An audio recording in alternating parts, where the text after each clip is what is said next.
So I went to see Dr. Duma, and he was the first person who started to educate me about endometriosis and all the terms that are associated with it, because I had never heard of this condition in my life.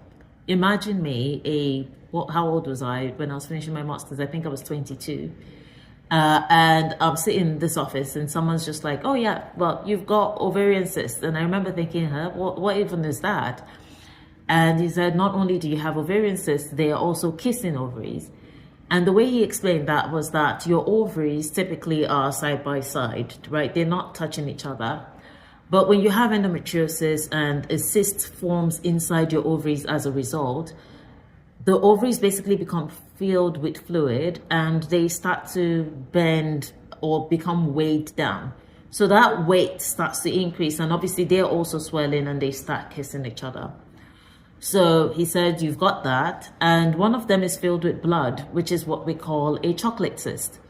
So because it's filled with blood, like basically it's bleeding from the inside, when we cut it open, the blood is already old and it looks like chocolate oozing out. I actually think men named that, but whatever.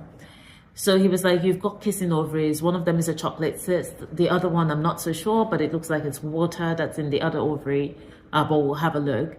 And then he said, you also have endometriosis.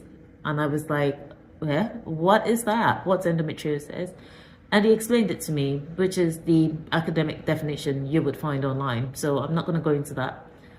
But I remember sitting there and thinking, okay, so do I have a chronic illness? Do I have something that I should, I don't know, be treating? Like, should I be taking a medication for this every day? What exactly is supposed to happen? And he said, you have to have surgery because that's the only way to handle endometriosis. We have to go in.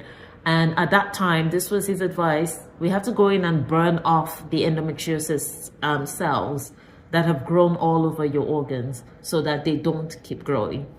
At that time, I think that was the best standard of care. Things have improved.